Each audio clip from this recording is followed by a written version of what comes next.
إن الحمد لله نحمده ونصلي على رسوله الكريم أما بعد فقد قال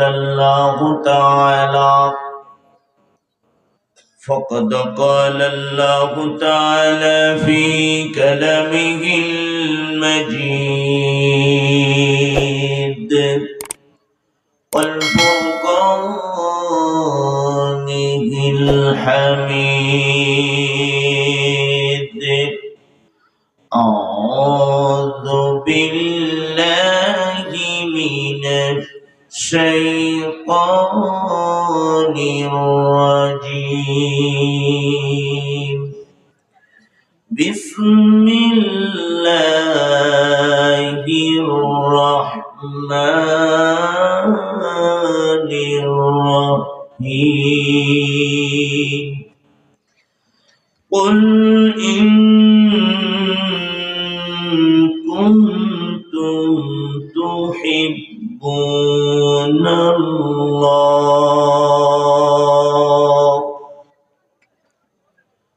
فاتبعوني يحببكم الله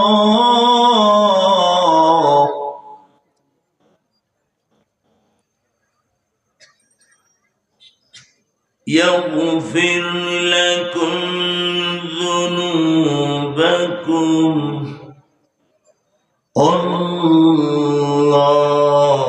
الله غفور رحيم.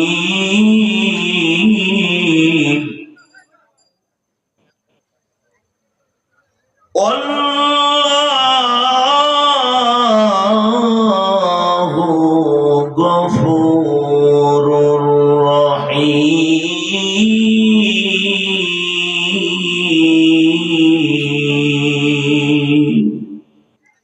صدق الله العظيم.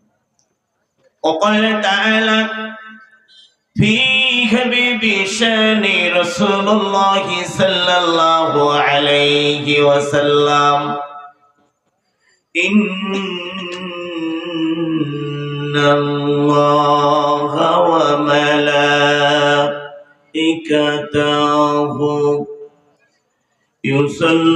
يصلون على النبي يا أيها الذين آمنوا صلوا عليه وسلموا تسليما.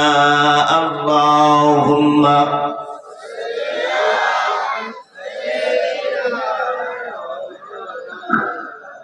وعلى آل سيدنا আমার যেদিন ফোরাবে দিন, আমার যেদিন ফোরাবে দিন, আসবে গহীন রাতি, আসবে গহীন রাতি। থেকো আল্লাহ জীবনে, থেকো আল্লাহ জীবনে হয়ে চির সাথী, আসবে গহীন রাতি। আল্লাহুম্মা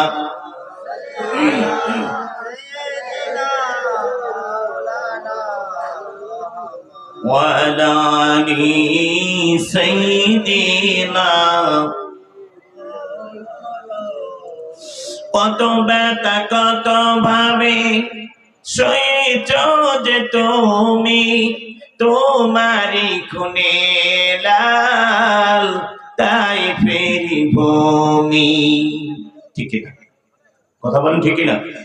আল্লাহ রাসূল যখন কালেমার দাওয়াত নিয়ে গিয়েছিল তাইফবাসীর কাছে, তারা বিনিময় পাথর মারতে মারতে আমার এতিম নবীর বেহুশ করে দিয়েছিল। ঠিক না? কত ব্যথা কত ভাবে সয়েছ যে তুমি, তোমারি খুনে লাল তাই ফেরি ভূমি। ফেরেশতা এসে চায় ধ্বংসের হুকুম লৌহ মাখা মোহাম্মদ প্রাণীতি হজরা ও আল্লাহ ক্ষমা করো এতাই বাসিরে ওরা তো চিনি নাই আমি যে মোহাম্মদ হৃদয়ে মোহাম্মদ দরুদে মোহাম্মদ নামাজে মোহাম্মদ মরণে মোহাম্মদ আল্লাহুম্মা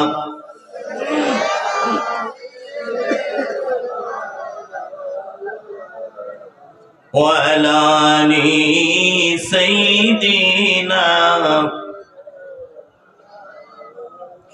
কেমন করে ঘুমাও তুমি, কেমন করে ঘুমাও তুমি, ফজর করে কাজা এমনও তো হতে পারে তোমার জোহরে জানাজা। ঠিক না? ফজরের নামাজ কাজা করে ঘুমিয়ে থাকি, যদি মৃত্যু হয় জোহরের পূর্বে আপনার কি বাস, কাফনের কাপড়, আতর, সুরমা এগুলো প্রয়োজন আছে না নাই? জোহরের পূর্বে জানাজা হতে পারে কি পারে না? কথা বলেন। কেমন করে ঘুমাও তুমি, কেমন করে ঘুমাও তুমি, ফজর করে কাজা এমনও তো হতে পারে তোমার জোহরে জানাজা। মুসলিম হইয়া জন্ম নিলাম মুসলমানের ঘরে, কাফের মুমিন পার্থক্য ও তোমার নামাজের কারণে, মনে নামাজের কারণে। কেমন করে ঘুমাও তুমি, কেমন করে ঘুমাও তুমি, ফজর করে কাজা এমনও তো হতে পারে তোমার জোহরে জানাজা। আল্লাহুম্মা। আজকের এই ইসলামিক জালসা, আজকের এই জালসার সম্মানিত সভাপতি এবং বিশেষ অতিথি, প্রধান অতিথিবৃন্দ, মঞ্চে বসা ওলামায়ে হযরত, সামনে বসা দিন পে ইসলাম পে ইসলামের দিনের কর্মীরা, পর্দার অন্তরালে আমার মা ও বোনেরা এবং দূর দূরান্ত থেকে আগত আমার দিনদার ভাইয়েরা, সকলের প্রতি আবার আন্তরিক সালাম। আসসালামু আলাইকুম ওয়া রাহমাতুল্লাহি ওয়া বারাকাতুহু। শুকরিয়া আদায় করছি যে রব্বুল আলামিন আমাদেরকে এই গহীন রজনী পর্যন্ত কোরআনুল কারীমের তাফসীর শোনার জন্য এই মজলিসে জলসায় আসার সুযোগ করে দিয়েছেন। সবাই বলে আলহামদুলিল্লাহ। দরুদ ও সালাম পাঠাই দেই বিশ্ব মানবতার মুক্তির দিশের উম্মতের কান্ডারি, যে নবীজি তাইফের জমিনে রক্ত ঝরলো কালেমার দাওয়াত দিতে গিয়ে, যে নবীজি হুদের প্রান্তরে দন্দন মোবারক শহীদ হয়েছে, যে নবীজি এখনো মদিনার জমিনে উম্মতি উম্মতি বলে কাঁদছেন, সেই নবীজির শানে দরুদ ও সালাম পাঠাই দেই। সবাই বলে সাল্লাল্লাহু আলাইহি ওয়াসাল্লাম। আমার ভাইয়া, কোরআনুল কারীম নিয়ে 5 জন হাফেজ হয়েছে। এই কোরআন নিয়ে একটা আমাদের দেশের একটা ইসলামী সঙ্গীত আছে, শোনাবো নাকি? কোরআন নিয়ে, কারণ পৃথিবীতে কোরআনকে যদি নিঃশেষ করে দেয়, কোরআন কিন্তু শেষ হবে না। হবে? কোরআনের যদি লাইব্রেরি, কোরআনের পুস্তক যা আছে পুড়িয়ে দিলে কোরআন কি পৃথিবী থেকে বিদায় নিবে? কথা বলেন, নিবে না? নিবে না। বেঁচে থাকবে কোরআন কোথায়? তার উপরে একজন হিন্দুর ছেলে, আমাদের দেশের একজন হিন্দুর ছেলে এই কোরআনের উপর একটা ইসলামিক সঙ্গীত বলেছে। আপনাদেরকে যদি শোনাবো, শুনতে চাইলে শোনাবো, না হলে আমি শোনাবো না।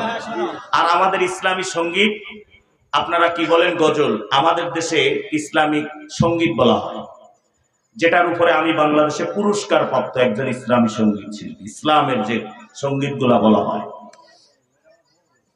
এই পৃথিবী থেকে কোরআনকে আগুন দিয়ে পুড়াই দিলে কোরআন কিন্তু শেষ হবে না। আমেরিকার জমিনে চেয়েছিল যারা ইসলাম বিরোধী ইহুদিরা, খ্রিস্টানেরা, যে মুসলমানদের কোরআন যদি আমরা পুড়িয়ে দিই, লাইব্রেরি পুস্তক যা আছে, মুসলিমরা কোরআনের দাওয়াত দিতে পারবে না, গোটা পৃথিবী আমাদের। এই জন্য আমাদের একজন হিন্দু ছেলে কোরআনের পক্ষে সঙ্গে সঙ্গে একটা সঙ্গীত লিখে দিল, যদি আগুন লেগে ধ্বংস হয়ে যায় পৃথিবীর সব বইয়ের দোকান, তবু বিশ্ব থেকে হারাবে না পবিত্র কোরআন। হারাবে? যদি আগুন লেগে ধ্বংস হয়ে যায় পৃথিবীর সব বইয়ের দোকান, তবু বিশ্ব থেকে হারাবে না পবিত্র কোরআন। কেমন করে করবে ধ্বংস আগুনেরিতে, আছে বিশ্ব ভরা লক্ষ লক্ষ কোরআনের হাফেজ, আছে না? কেমন করে করবে ধ্বংস আগুনেরিতে, আছে বিশ্ব ভরা লক্ষ লক্ষ কোরআনের হাফেজ।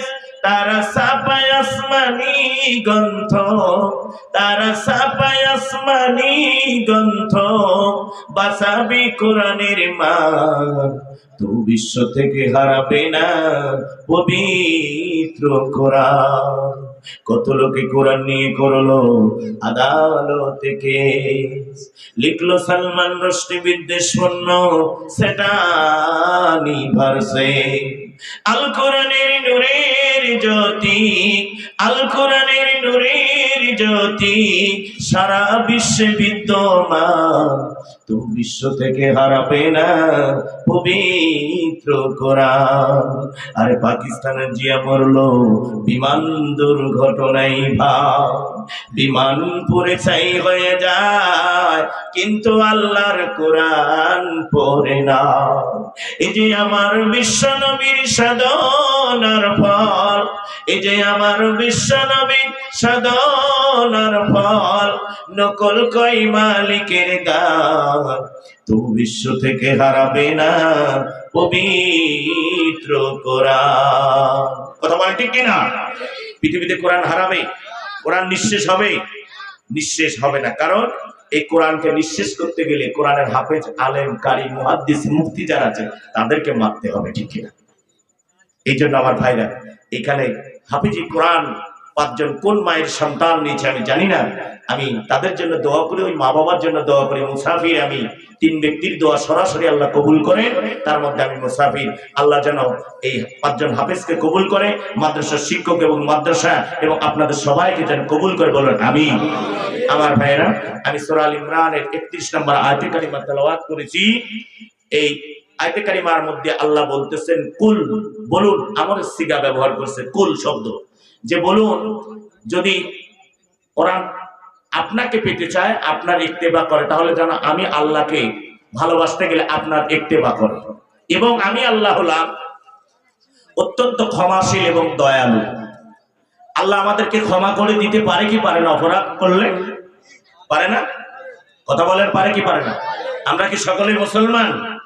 আপনারা সবাই মুসলমান, কিন্তু আপনাদের দেশে অনেক হিন্দু এখানে ওয়াজ শুনতে আসে। আমি লক্ষ্মীকান্তপুর উত্তরাবাদে আমি প্রোগ্রাম করেছিলাম গত নভেম্বর মাসে নবী দিবসে। সেখানে 10 জন হিন্দু আমার আলোচনা শোনার পরে ওনারা 1-2 টাকা দান দেন নাই মাদ্রাসায়, অনেক টাকা দান দিয়েছিল আলোচনা শোনার পরে, এবং তারা আমাকে ইনভাইট করেছে। এবছর 6 ফাল্গুন সবচেয়ে বড় জলসা এলাকার আমাকে ইনভাইট করেছে ওনারা, 1 বছর আগে দিয়েছিল। আল্লাহ রাব্বুল আলামিন বলতেছেন মুসলমান হয়ে কবরে আসতে হবে। আমরা কি সেই মুসলমান হয়েছি? ইয়া আইয়ুহাল্লাযীনা আমানুত্তাকুল্লাহা হাক্কা তুকাতিহি ওয়া লা তামুতুন্না ইল্লা ওয়া আনতুম মুসলিমুন।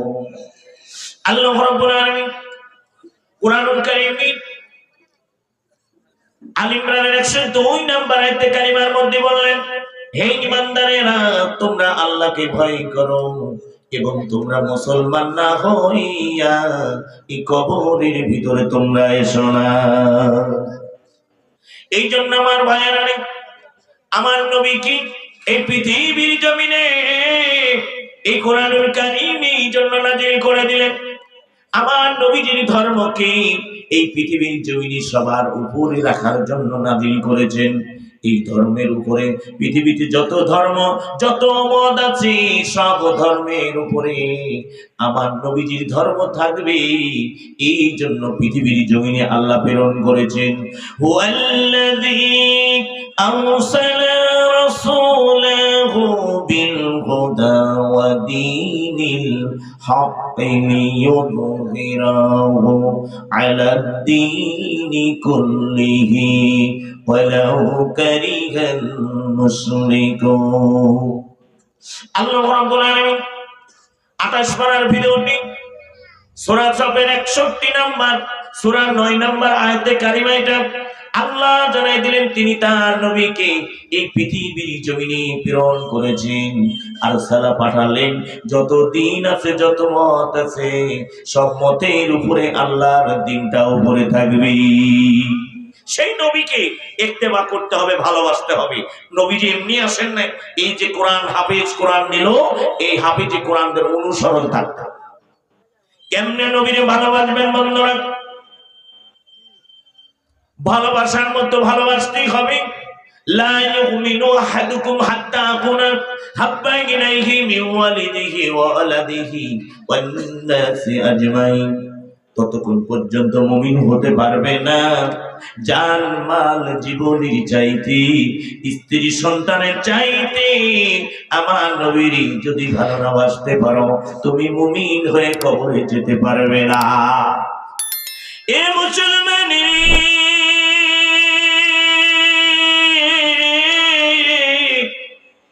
ভালো করে কান লাগাবে। আমার নবীর সাহাবীরা কেমন করে ভালোবাসতো একবার দেখে যান। আল্লাহ নবীর যখন হিজরত করে মদিনায় চলে যায় এমন সময় নবীজি সামনে কাফির বেঈমানেরা যুদ্ধের ঘোষণা দিয়ে দিল। খন্দকের যে যুদ্ধ হয়েছিল যুদ্ধের ঘোষণা দিয়ে দিলেন। আমার নবী মসজিদে নববীতে মন খারাপ করে বসে আছে। এমন সময় হযরত সালমান ফারসি রাদিয়াল্লাহু তাআলা আনহু জিজ্ঞাসা করলেন, ইয়া রাসূলুল্লাহ, ইয়া হাবিবাল্লাহ গো, আপনি কেন মন খারাপ করে বসে আছেন? আপনি বলুন না। আল্লাহ নবীজি ডেকে বলেন, এ সালমান ফারসি, কাফির বেঈমানেরা আমাদের মদিনার রাষ্ট্র নিয়ে নিতে চাই, যুদ্ধ করে মদিনার উপর আক্রমণ করতে চাই রে সাহাবী। এই জন্য চিন্তা করতেছি মাত্র 3000 সাহাবী ইসলাম কবুল করেছে, 1 লক্ষ কাফেরের সঙ্গে কেমন করে লড়াই করে জিতবো আমরা। আল্লাহ নবীর সাহাবী সালমান ফারসি ডেকে বলে, ইয়া রাসূলুল্লাহ, ইয়া হাবিবাল্লাহ গো, আমি সালমান ফারসি যদি একটা পরামর্শ দেই নবী গো, আপনি কি সালমান ফারসির পরামর্শটা গ্রহণ করবেন? আল্লাহ নবী বলে, সালমান ফারসি রে, তুমি কি বলতে চাও বলো না। সালমান ফারসি ডেকে বলে, ইয়া রাসূলুল্লাহ, ইয়া হাবিবাল্লাহ গো, এই মদিনার চারপাশ দিয়া যদি 40 হাত লম্বা করে 10 হাত প্রস্থ করে খনন করা হয়, ওই কাফির বেঈমানেরা যখন তীর ধনুক নিয়ে আমাদের মদিনার রাস্তা আক্রমণ করতে আসবে, ওই গর্তের মধ্যে পড়ে যাবে। আর আমরা তরবারি দিয়ে ওই কাফেরদেরকে জমিন থেকে বিদায় করে দেব। আল্লাহ নবী সাহাবীদেরকে আদেশ জারি করে দিলেন, ও আমার সাহাবীরা রে, যাও না তোমরা খন্দকের কাজ শুরু করে দাও, মাটি খনন করা শুরু করে দাও। দেখেন সাহাবীরা নবীকে কেমন ভালোবাসতো, আমাদের ভালোবাসাটা কেমন। কুল ইন কুনতুম তুহিব্বুনাল্লাহ, যদি আল্লাহর পেতে চাও আমার নবীর আগে বেশি ভালোবাসতে হবে, তাও জান মালের চাইতে ভালোবাসা লাগবে।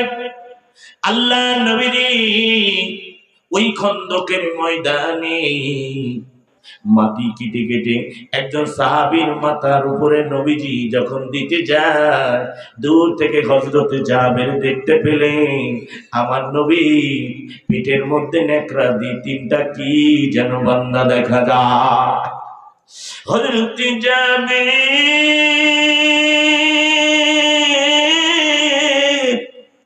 আল্লাহর নবীর কাছে চলে আসলো, ইয়া রাসূলুল্লাহ, ইয়া হাবিবাল্লাহ, আমি জাবের জানতে চাই, ও নবী গো, আপনার পেটের মধ্যে নেকড়া দিয়ে তিনটা কি যেন বান্দা দেখা যায়। আল্লাহ নবীজি কি বলে, যাবে 3 দিন ধরে তোমার এই 3 নবীর বাড়িতে চুলা জ্বলে না, যাবে ক্ষুধার যন্ত্রণা সহ্য করতে পারি না, এই জন্য নেকড়া দিয়ে 3টা পাথর বেঁধে রেখেছি। এমন সময় হযরত জাবের আল্লাহ নবীকে ডেকে বলে, ইয়া রাসূলুল্লাহ, আমাকে একটু ছুটি দিন, আমি বাড়িতে যাব। হযরত জাবের ছুটি নিয়ে বাড়িতে চলে গেল। বিবিরে ডেকে বলে, বিবিরে, বাড়িতে কোনো খাবার আছে নাকি? বলল, বাড়িতে 1 কেজি জবের আটার একটা বকরির বাচ্চা ছাড়া কিছুই নাই। হযরত জাবের ডেকে বলে, এ বিবিরে, জলদি করে আটা গুলো পিষে ফেলো, বকরির বাচ্চাটা আমি জবাই করে নিয়ে যাই, তুমি সুন্দর করে রান্না করবে। আল বিদায় ওয়ান নিহায়ার মধ্যে আল্লামা ইবনে কাসির রাহমাতুল্লাহ বর্ণনা করে যায়, এমন সময় বিবি ডেকে বলে, প্রাণের স্বামী গো, কাকে আমাদের বাড়িতে মেহমানদারি করাবেন, দাওয়াত দিবি? জাবের ডেকে বলে, বিবি, এমন একজন মানুষ রে আমাদের বাড়িতে দাওয়াত দিব রে বিবি, তিনি শুধু দুনিয়ার নেতা নয় রে, নয়, তিনি আখিরাতের নেতা। ওয়ালাল আখিরাতু খায়রুল লাকা মিনাল উলা, নবীজি দুনিয়া এবং আখিরাতের নেতা। শুধু এই নেতা নয় রে, এমন একজন নবী, ওমা আরসালনাকা ইল্লা রাহমাতাল লিল আলামিন, রহমত বরকত স্বরূপ যাকে এই পৃথিবীর জমিনে প্রেরণ করা হলো বিবি, আমি সেই নবী রে, আমার বাড়িতে মেহমানদারি করাবো। আমার এতিম নবীজি 3 দিন ধরে না খাওয়া, বাড়িতে চুলা জ্বলে না রে। ও বিবি, জলদি করে রান্না করো, আমার নবীর দাওয়াত দিই। আল্লাহ নবীজির কাছে যাবে, চলে যায়, ইয়া রাসূলুল্লাহ, ইয়া হাবিবাল্লাহ, আজকে জাবেরের বাড়িতে আপনার দাওয়াত। আল্লাহ নবীজি দাওয়াত কবুল করে নিলেন। দেখেন আমার নবীর প্রতি ভালোবাসা। এমন সময় আল্লাহ নবীজি কাজ বন্ধ করে যখন জাবেরের বাড়ির দিকে যখন রওনা দিবি, আল্লাহ নবীজি পা উঠালেন, একবার সামনে যায় আর একবার পিছনে চলে আসে। না জানি আমি নবীজি 3 দিন ধরে ক্ষুধার্ত, খাবার পেটে যায় নাই। আমার এই সাহাবীর ভিতরে আমি নবীর মতো 3 দিন না খাওয়া থাকতে পারি? আমি নবীজি একাই খাবো, আমার সাহাবীরা খাবে না? তা হতে পারে না, পারে না। নবী সাহাবীদেরকে এত ভালোবাসতেন বন্ধুরা। এমন সময় আল্লাহর নবীজি সাহাবীদেরকে ডেকে বলে, এই আমার সাহাবীরা, তোমরা কাজটা বন্ধ করে দাও, আজকে জাবেরের বাড়িতে আমি সহ তোমাদের দাওয়াত। আমার নবীজি 3000 সাহাবী নিয়া জাবেরের উঠানের মধ্যে দাঁড়ায় গেলেন। দাঁড়ানোর সঙ্গে সঙ্গে হযরত জাবের চিন্তায় পড়ে যায়, মাত্র 1 কেজি জবের আটার 9টা রুটি হয়েছে, আর একটা ছোট বকরির বাচ্চার গোশত, কেমন করে 3000 সাহাবীর মেহমানদারি করাবো? স্বামী স্ত্রী মিলে পরামর্শ করতেছেন। এমন সময় আল্লাহ নবীজির কানে চলে গেল, ডেকে বলে, জাবের, খাবারের পাত্রটা কাপড় দিয়ে ঢেকে আমার কাছে নিয়ে এসো। হযরত জাবের খাবারের পাত্র গনি আমার নবীজির সামনে যখন এনে দেয়, আল্লাহ নবীজি সাহাবীদেরকে ডেকে বলল, আমার সাহাবীরা, তোমরা কাতার বন্দী হয়ে বসে যাও, এজলেস তোমরা বসে যাও। সব সাহাবী বসে যায়নি, যায়। এমন সময় আল্লাহর নবী, কেমন নবী,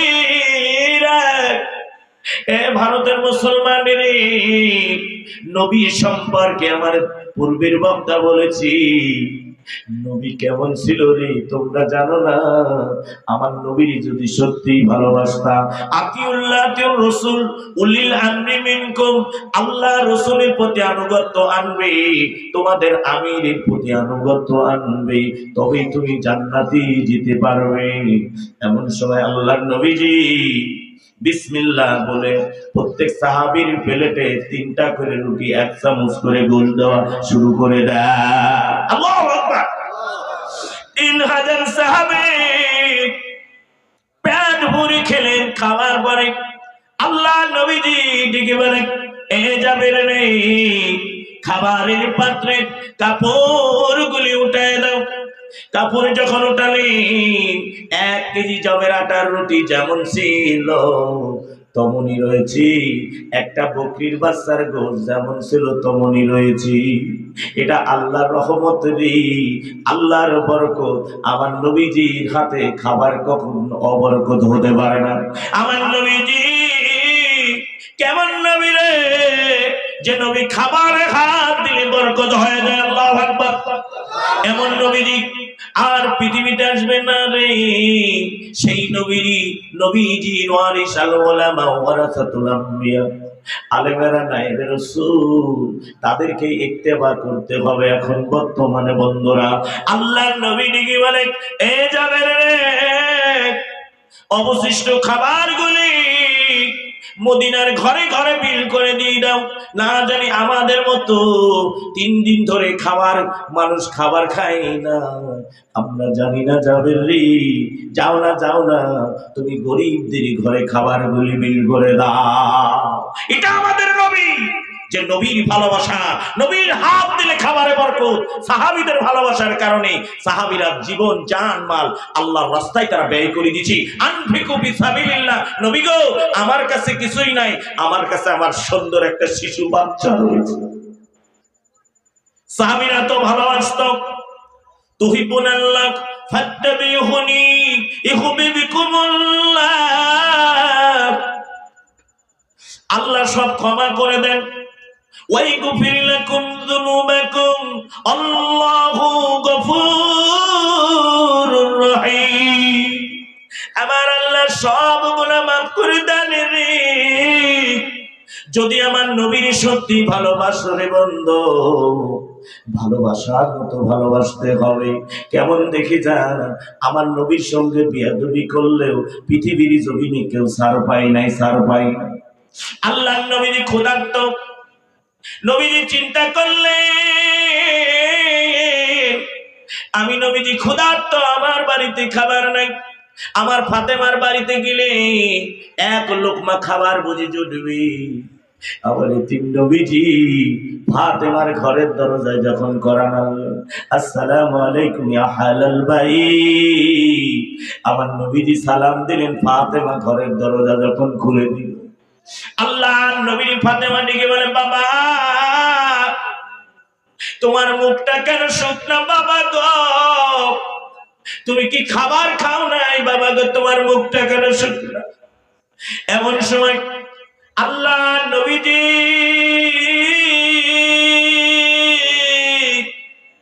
দু চোখের পানি ছেড়ে দেয়। নবীজির চোখের পানি জমিনের মধ্যে পড়ে যায়। এমন সময় ঘরের ভিতর থেকে কান্নার আওয়াজ পেলেন নবীজি। কান্নার আওয়াজ আসার পরে ফাতেমারে জিজ্ঞাসা করলো, ফাতেমা রে, কে কান্দে? বলে, হাসান হুসাইন ক্ষুধার যন্ত্রণায় কাঁদতেছি। 3 দিন যাবত আমাদের বাড়িতে চুলা জ্বলে না, চুলা জ্বলে। নবীর ভালোবাসা দেখেন না বন্ধু, আমার নবী হাসান হুসাইনিরা জীবনের চাইতে নবীজি বেশি ভালোবাসতো, আওলাদকে বেশি ভালোবাসতো। আমার নবীজি ক্ষুধার্ত, সে কথা বলতে পারেন নাই ফাতেমার কাছে। আমার নবীজি হুসাইনের ক্ষুধার যন্ত্রণা সহ্য করতে পারেন না। আমার নবীজি ডেকে বলে, ফাতেমা রে, হাসান হুসাইনকে বল আমি নবীজি হাসান হুসাইনের খাবারের ব্যবস্থা করব। নবীজির খাবার নাই রে, হাসান হুসাইনের খাবারের ব্যবস্থা আমার নবীজি করতে যায় রে। আল্লাহর যখন মরুভূমির ভিতর দিয়ে বের হয়ে যায় যেতে যেতে দেখতে পেলেন একটা খেজুরের বাগান পড়ে যায়। আমার নবীজি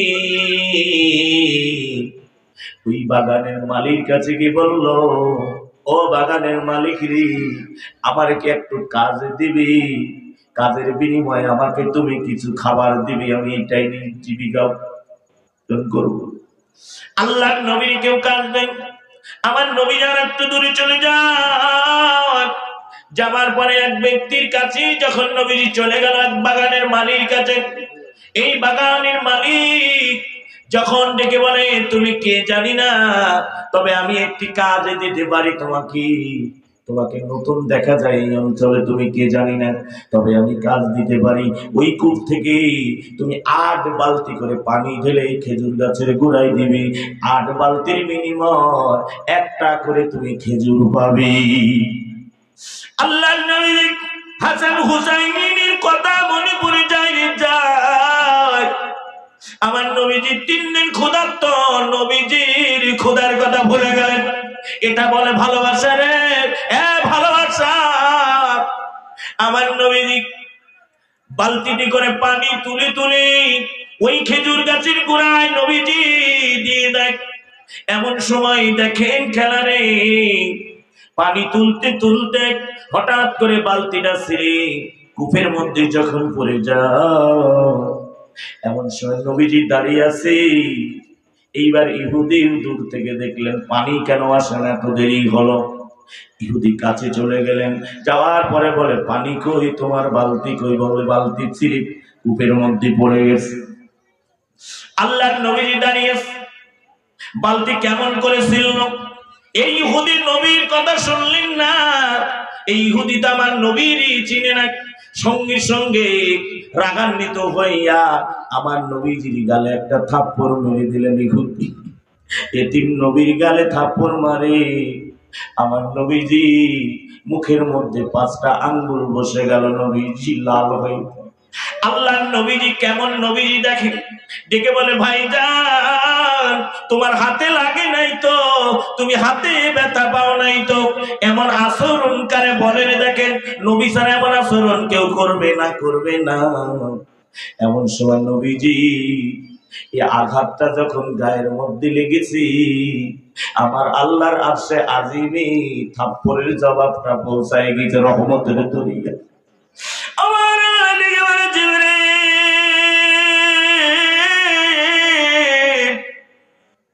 আমার এতিম নবীজি ক্ষুধার্ত, রে জিবরাইল,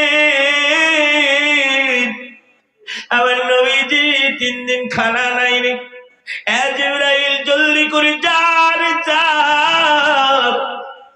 ওই কূপের ভিতর থেকে ওই দড়ির সঙ্গে বালতিটা লাগা দে, আর প্রমাণ করে দি ইহুদিরে আমার নবীর সম্মানটা কে দিল। তুই মান তাশা তুযিল্লু মান তাশা, সম্মান দেওয়ার মালিক আমার আল্লাহ, সম্মান কেড়ে নেবার মালিক আমার আল্লাহ। জিবরাইল আমিন দড়ির সঙ্গে বালতিটা লাগাই দিলেন। আমার নবীজি পানি তুলে দেওয়ার পরে কিছু খুরমা খেজুর নিয়ে যখন বাড়িতে আসে, ফাতেমার হাতে দিয়ে বলে, ফাতেমা রে, আমার 2 নাতি কই রে, আমার হাসান কই রে, আমার হুসাইন কই?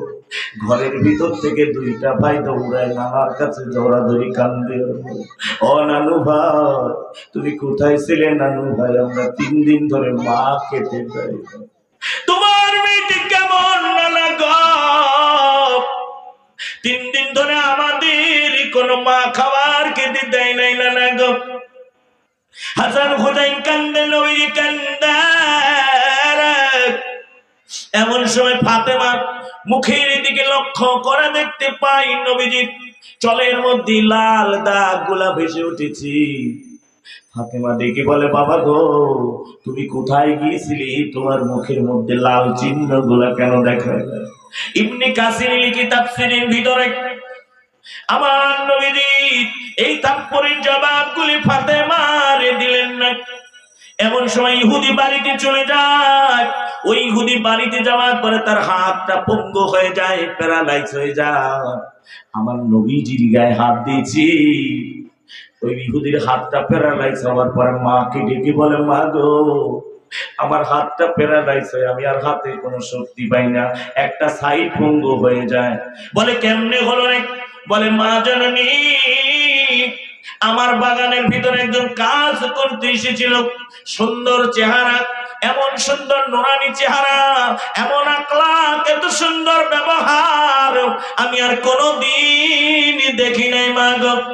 ইন্নাকা লাখুলুকিল আযীম, এত সুন্দর চরিত্রবান মা গো। ওই ব্যক্তির আমি বালতি ছেড়ার পরে একটা থাপ্পড় মারলাম, মারার পরে আমার এই হাতটা কেমন যেন ব্যথা শুরু হয়ে যায়। আমি তখন থেকে ব্যথা অনুভব করি মা গো। এখন আমার হাতটা অবশ হয়ে গেছে মা গো। ওই ব্যক্তি কি? ওই ব্যক্তির কাছে যদি আমি মাফ না চাই, আমার হাতটা এখন আর ভালো হবে না। ওই ইহুদি খবর লাগানো, এই ব্যক্তিটি কে রে কে? খুঁজতে খুঁজতে জানা গেল ইনি আর কেউ নয়, আখিরি জামানার পয়গম্বর নবী মুহাম্মদ রাসূলুল্লাহ সাল্লাল্লাহু আলাইহি ওয়াসাল্লাম। আল্লাহু আকবার। আমার নবীজির কাছে পায়ে পড়ে কান্দে আর ডেকে বলে, হুজুর আমি আপনারে চিনতে পারি না, এমন চরিত্রবান মানুষের কথাই তো আমি শুনেছিলাম। মক্কার জমিনে আলামিন নামে একজন ডিগ্রি প্রাপ্ত আলামিন নামে একজন ডাক নাম, যে মানুষটি সব চাইতে চরিত্রবান মানুষ। আপনি আমারে মাফ করে দিন। শুধু মাফ নয়, আমার নবীজি মাফ করেছেন, নবীর আখলাক দিন, নবীজির ব্যবহার দিন। আর ইহুদি দেরি করলেন না, দেরি করলেন না। মুসলমানদের আচরণ, মুসলমানদের ব্যবহারের কারণে, আমার নবীজির আচরণের কারণে ওই ব্যক্তি শুধু নয়, তার মা সহ কালেমা পড়ে মুসলমান হয়ে গিয়েছি। এটা হলো মুসলমানদের ভালোবাসা। আমাদের ভালোবাসা এখন কেড়ে নিয়েছি ইহুদি খ্রিস্টানেরা। আমরা এখন আখলাক ধরেছি তাদের, তারা নিয়েছে মুসলমানদের আখলাক। আমরা এখন ওজনে কম দেই, আমরা সুদের সঙ্গে জড়িত, আপনার ঘুষের সঙ্গে জড়িত, যত খারাপ কাজ আছে মুসলমানদের ভিতরে এখন বেশি দেখা যায়। ভালোবাসলে নবী কি সুদ ঘুষ খারাপ কাজের সঙ্গে জড়িত ছিলেন? কথা বলেন ছিলেন? তাহলে আমাদেরকে এগুলো পরিত্যাগ করতে হবে। আমার নবীকে সত্যি যদি ভালোবাসি, আল্লাহর কাছে যদি যেতে চাই, তাহলে আমাদের মৃত্যুর ভয়টা আগে করতে হবে। ঠিক আছে? কবরে কি আমাদের যাওয়া লাগবে না? আল্লাহ আমাদের মাফ করবে কখন? আমরা দোয়া করি, ফাগফিরলি মাগফিরাতাম মিন ইনদিকা ওয়ারহামনি ইন্নাকা আনতাল গফুরুর রহিম। আল্লাহ শুধু মাফ করেন না, তিনি দয়াময় করুণাময়। সে আল্লাহর কাছে ক্ষমা চাইতে হবে। আমার নবীজি যখন সূরা আল ইমরানের 102 নম্বর আয়াতে কারিমা যখন তেলাওয়াত করে করে বলতেছে, মুসলমান না হয়ে কবরে যাওয়া যাবে না, এই কথা নবীজি বলতে দেরি আল্লাহর নবীর বিবি হযরতে খাদিজা চোখের পানিগুলো জমিনের মধ্যে ছেড়ে দিলে। হযরতে খাদিজা আল্লাহর নবী ডেকে বলে, ইয়া রাসূলুল্লাহ, ইয়া হাবিবাল্লাহ, আপনি বলেছেন মুসলমান না হয়ে কবরে যাওয়া যাবে না। ইয়া রাসূলুল্লাহ, ইয়া হাবিবাল্লাহ, আমি মক্কার সব চাইতে ধনাঢ্য ব্যক্তি, আমার সম্পদগুলি সব তো আল্লাহর রাস্তায় ওয়াকফ করে দিয়েছি নবী। ইয়া রাসূলুল্লাহ, আমি খাদিজা ইন্তেকাল করলে ওই কবরে কি জবাব দেব? প্রশ্নের জবাবগুলি খাদিজা দিতে পারবে না। খাদিজা বুঝি নবীর দ্বীনের জন্য কিছু করেন নাই। আমি খাদিজা বুঝি আমার নবীর খেদমত করতে পারি না। আমি কেমন করে মৃত্যুর পরে জবাব দেব নবী গো? আল্লাহ নবীর খাদিজা ডেকে ডেকে বলে, ইয়া রাসূলুল্লাহ, ইয়া হাবিবাল্লাহ, কোনদিন আপনার কাছে কিছু চাই না, আজকে খাদিজা 3টা জিনিস আপনার কাছে চায়। আপনি নবী কি খাদিজারে দিবেন নাকি বলুন না নবী? আল্লাহ নবী ডেকে বলে, খাদিজা রে, তুমি কি চাও রে খাদিজা, তুমি বলো না। হযরত খাদিজা রাদিয়াল্লাহু তাআলা আনহা ডেকে বলে, ইয়া রাসূলুল্লাহ, আমি খাদিজার কাছে কখন জানি মালাকাল মউত এসে যাবে। আমার বয়সে পদার্পণ হয়ে গেছে নবীজি। আমি খাদিজা যদি মরে যাও, এক নম্বরে আপনার কাছে চাওয়া নবী গো, আপনার জামা দি খাদিজার কাফন দিয়া দিবি। আল্লাহর নবীজি গ্রান করলেন। আমার খাদিজা নাকি বলে, নবীজি দুই নম্বরে নবী গো, ওই কবরে যখন খাদিজারে রাখতে যাবেন, আপনি নবীজি আগে কবরের মধ্যে নামবেন, ওই কবরটাকে হাত বোলায় দিবেন, তারপরে আপনি খাদিজারে কবরের ভিতরে দাফন করবেন। দাফন করার পরে নবীজি আমাকে তিনটা প্রশ্ন করার জন্য দুইজন ফেরেশতা চলে আসবে। আমার রব্বুকা মা দীনুকা মান নাবিয়ুকা। এই তিনটা প্রশ্নের জবাব আমি খাদিজা দিতে পারবো না, আপনি নবীজি জবাব দিন, তারপরে কবর ছেড়ে আসবি। এমন সময় খাদিজা ইন্তিকাল করে পৃথিবীর জমিন ত্যাগ করলেন।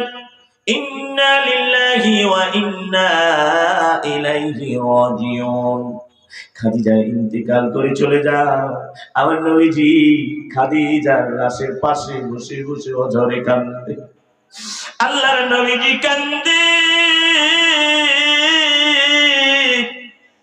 সাহাবীরা ডেকে বলে, ইয়া রাসূলুল্লাহ, ইয়া হাবিবাল্লাহ, একজন বুড়ি মানুষ মরে গেছে, এই বুড়ি মানুষের পাশে বসে কেন কান্দেন? নবীজির কান্না আরো বেড়ে যায়। ডেকে বলে, সাহাবীরা রে, তোমরা খাদিজা সম্পর্কে জানো না? এই খাদিজা হলো সেই খাদিজা যে কাফেরদের চক্ষু ফাঁকি দিয়া ওই হীরা পর্বতে আমার জন্য খাবার নিয়ে যেত শীতের রজনীতে। আমার কাছে জিবরাইল আসতো, আমি নবীজি জানতাম না। আমার খাদিজা আমারে সাহস জুগিয়েছি, এটা হলো আল্লাহর ফেরেশতা জিবরাইল। আমি নবীজি বুঝতাম না, খাদিজা আমারে বলেছিল এটা সেই খাদিজা। তোমরা দাফনের ব্যবস্থা করো না সাহাবী। আল্লাহর নবীজি তার কথা মতো ওয়াদা ঠিক রাখলেন। ইন্নাকা লা তুখলিফুল মিয়াদ। তিনি ওয়াদা দিয়ে দিলেন, যাও আমার জামা দিয়ে খাদিজার কাফন দিয়ে দাও। কাফন পরানো হলো। আল্লাহর নবীজি দোয়া করলেন, আল্লাহুম্মা গফিরলি হাইনা ওয়া মাইতিনা। দোয়া শেষ করার পরে নবীজি এবার খাদিজার কবরের মধ্যে নেমে যায়।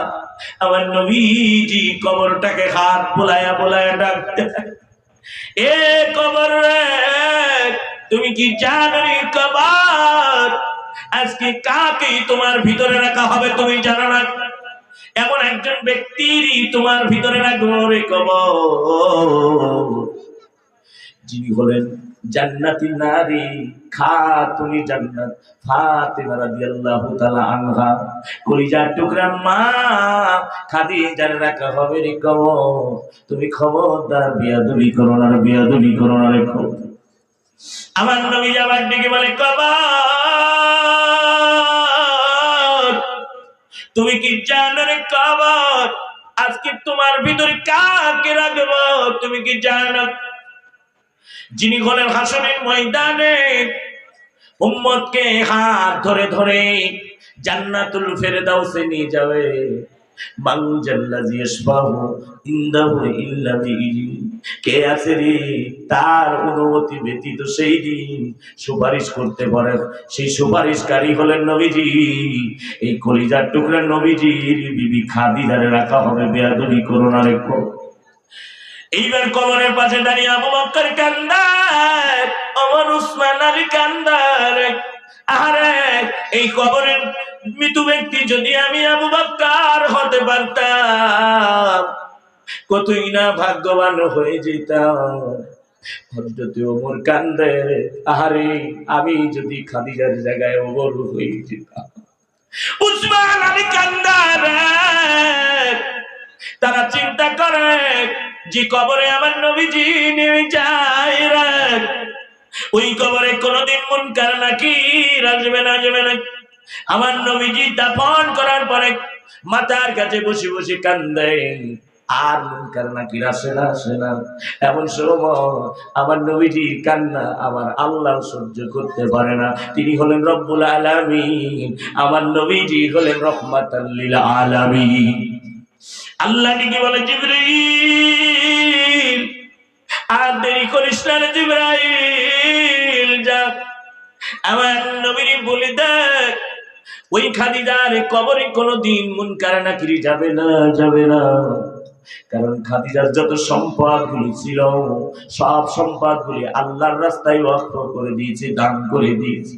কারণ হলো আমি আল্লাহ কোরআনুল কারীমের ভিতরে ওয়াদা করে দিয়েছি, ইন্নাল্লাহা আশতারা মিনাল মুমিনিনা আনফুসাহুম ওয়া আমওয়ালাহুম বিআন্না লাহুমুল জান্নাহ।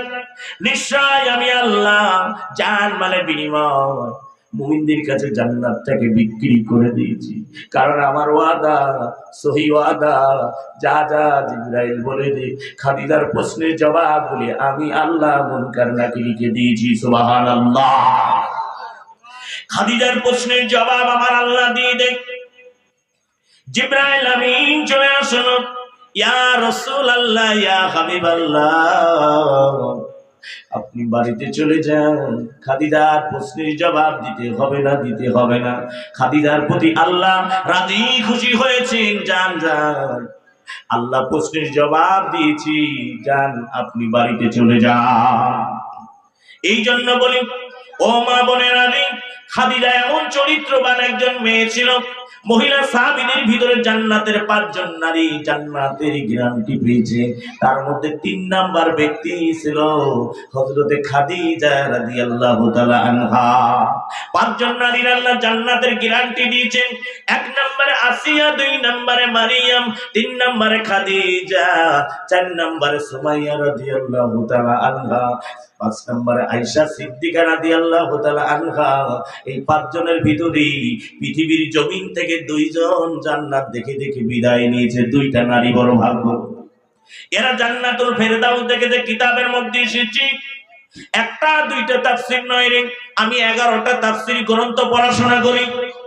তাফসীরের মধ্যে পড়লাম 1 নম্বরে ফিরাউনের বিবি আসিয়ার যখন কেটে লবণ ঢুকিয়ে দেওয়া হলো শরীরে, কাপড়গুলো খুলে নেওয়া হয় না ইসলামের কারণে।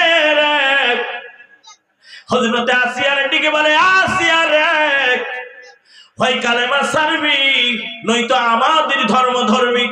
আসিয়ার জিহ্বার ভিতরে পেরাক মেরে দেওয়া হয়। আসিয়া তখন আকাশের দিকে মুখ করে আল্লাহরে ডেকে বলল, ও মাবুদ, কাফের বেঈমানগুলি আমার জিহ্বার ভিতরে পেরাক মেরে, ও আল্লাহ,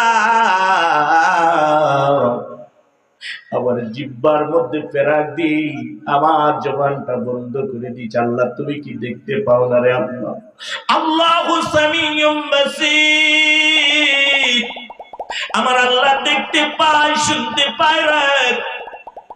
এমন সময় আসিয়া মনে মনে অন্তর খুলে আল্লাহর এই ডাকা শুরু করে দেয়। সেই আসিয়া এমন দৃশ্য দেখার পরে যখন যন্ত্রণা বেড়ে যায়, আমার আল্লাহ জিবরাইল কি ডেকে বলেছিল, এ জিবরাইল, আজরাইলের সঙ্গে যা, জান্নাত থেকে কাপড় নিয়ে যা, আমার আসিয়ার সামনে জান্নাতটা তুলে ধরবি ফেরদাউস, আমার আসিয়ার জান্নাত দেখাবি, আর আসিয়ার জীবনটা পান পাখিরা বের করে নিয়ে আসবি, আসিয়ার জান্নাতের পোশাক পরিয়ে ওখান থেকে বিদায় করবি। কাফির বেঈমানেরা দেখবি আসিয়ার শরীরে কাপড় না, কিন্তু আমি আল্লাহ দেখতেছি আসিয়ার শরীরে জান্নাতের পোশাক। সুবহানাল্লাহ, আরো জোরে সুবহানাল্লাহ। এটা ছিল আসিয়ার চরিত্র। আমাদের চরিত্রটা যদি নারীরা ভালো করত, তাহলে আজকাল নারীরাই জান্নাতি হয়ে যেত। আমাদের সমাজের নারীরা কি এখন এত চরিত্রবান? কথা কয় না কেন? পর্দা তো নাই। আমার পূর্বের হুজুর কিন্তু উনি কাইফা তাকফুরুনা বিল্লাহ এই আয়াত তেলাওয়াত করেছিলেন। সূরা আল ইমরানের 28 নম্বর আয়াত তেলাওয়াত করেছিলেন। উনি অনেক বিষয় আলোচনা করেছেন, অনেক জ্ঞান গর্ভ আলোচনা করেছেন। তারপরও আমি বলি যে নবীর প্রতি যাদের ভালোবাসা আছে তারা পৃথিবী থেকে জান্নাতের গ্যারান্টি নিয়ে গেছে, আর যারা ভালোবাসা নেই তারা পৃথিবীর থেকে মুনাফিক হয়েও মরেছে। ঠিক কিনা? মরেন নাই? আব্দুল্লাহ বিন উবাই নবীর সাহাবী ছিলেন না? তিনি মুনাফিক হয়ে মরেছেন, শুধু মরেন নাই, জানাজা পড়া পর্যন্ত আল্লাহ নিষেধ করেছেন ওহী নাযিল করে। ঠিক কিনা? জিকির করি লা ইলাহা ইল্লাল্লাহ, লা ইলাহা ইল্লাল্লাহ, লা ইলাহা ইল্লাল্লাহ। আকাশের তারাগুলি, আকাশের তারাগুলি ঝিলিমিলি ঝিলিমিলি জ্বলছে, গাছে গাছে ফুলগুলি সৌরভে দুলছে, রসূল এসেছে, হাবিব এসেছে, হাবিব এসেছে, রসূল এসেছে। আকাশের তারাগুলি, আকাশের তারাগুলি ঝিলিমিলি ঝিলিমিলি জ্বলছে, গাছে গাছে ফুলগুলি সৌরভে দুলছে, রসূল এসেছে, হাবিব এসেছে। লা ইলাহা,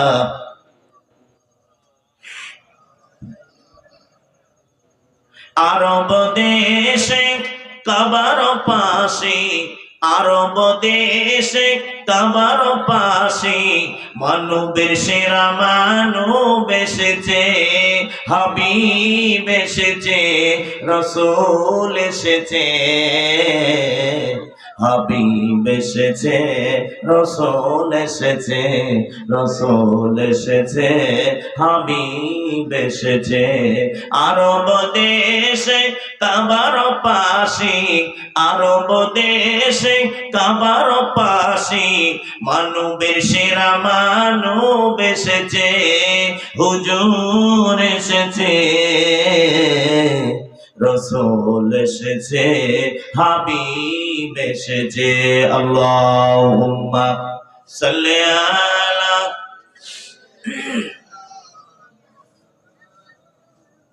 ওয়া আলা আলি সাইয়্যিদিনা। আমিনার কোলে চন্দ্র দোলে, আমিনার কোলে চন্দ্র দোলে, ডালে ডালে পাখিরা সব গান ধরেছে, রসূল এসেছে, হাবিব এসেছে, হাবিব এসেছে, রসূল এসেছে। আমিনার কোলে চন্দ্র দোলে, আমিনার কোলে চন্দ্র দোলে, ডালে ডালে পাখিরা সব গান ধরেছে, রসূল এসেছে, হুজুর এসেছে,